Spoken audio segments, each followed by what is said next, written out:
আসসালামু আলাইকুম এভরিওয়ান, কেমন আছেন সবাই? আশা করি আল্লাহর রহমতে অনেক অনেক ভালো আছেন। আলহামদুলিল্লাহ, আপনাদের দোয়া ও ভালোবাসায় আমিও অনেক ভালো আছি। কাছের বা দূরের, দেশ ও দেশের বাইরে, কাজের ফাঁকে কিংবা অবসর সময়ে যে স্থান থেকে এই ভিডিওটি দেখছেন, অন্তরের গভীর থেকে জানাই আন্তরিক কৃতজ্ঞতা। আশা করি সবাই ভালো আছেন, সুস্থ আছেন, আল্লাহর হেফাজতে নিরাপদে আছেন। আজকে চলে এসেছি নতুন দিনে নতুন একটি ভিডিও নিয়ে। আশা করি আগের ভিডিওর মতোই এই ভিডিওটিও আপনাদের কাছে অনেক ভালো লাগবে। ভিডিওটির শুরুতেই একটি লাইক দিয়ে ভিডিওটি কন্টিনিউ করার অনুরোধ করছি। আমি সাবিনা ইয়াসমিন। আমার মায়াভরা সংসারে যদি কেউ নতুন এসে থাকেন, চ্যানেলটি সাবস্ক্রাইব করে পাশে থাকা বেল আইকনটি প্রেস করে দয়া করে আমার পাশে থাকবেন। ইতিমধ্যে যারা এই কাজটি করেছেন, আপনাদের প্রতি অন্তরের অন্তঃস্থল থেকে রইল দোয়া ও অফুরন্ত ভালোবাসা।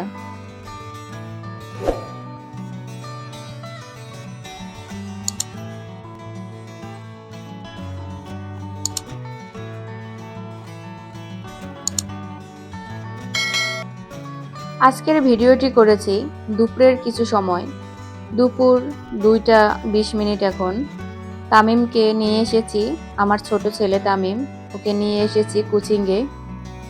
ওকে কোচিংয়ে দিয়ে যাওয়ার পথে এই ব্রিজের উপরে, ছোট্ট একটা ব্রিজ এখানে, এই ব্রিজের উপরে কিছু সময় ছিলাম।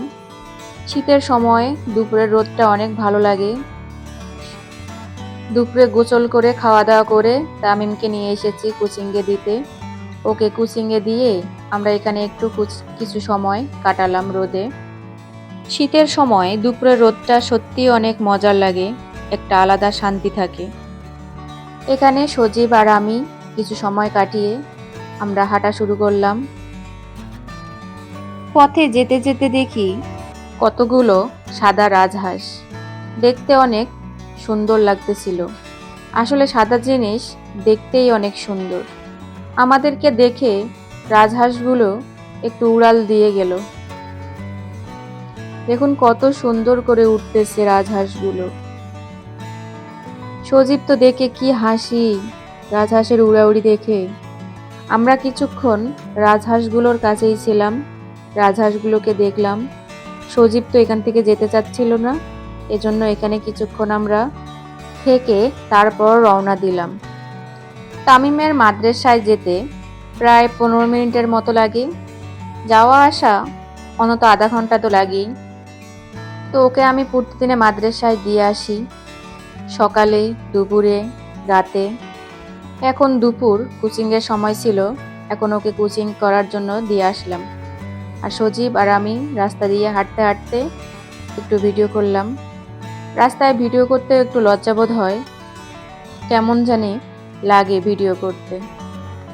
তবে আমি একটু নিরিবিলি দেখলেই ভিডিও করি, তাছাড়া করি না। তো আমরা হাঁটতে হাঁটতে প্রায় চলে এসেছি বাসার সামনে। বাসার সামনে এসে সজীব একটা দৌড় দিয়ে ও আগেই চলে যায়। দুপুরবেলার রোদটা অনেক ভালোই লাগতেছিল, ঘরে গেলেই অনেক শীত করে।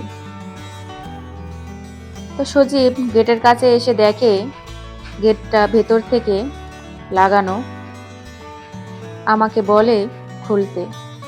পরে আমি হাত ঢুকে দিয়ে ভেতর থেকে দরজাটা খুলে দিলাম। তারপরও দরজা ধাক্কা দিয়ে ভেতরে গেল। ভেতরে গিয়ে ও দরজা লাগাতে চায়, দরজাও লাগিয়ে দিল, ছিটকিনি লাগাই দিল। তারপর দৌড় দিয়ে সিঁড়িতে উঠে গেল।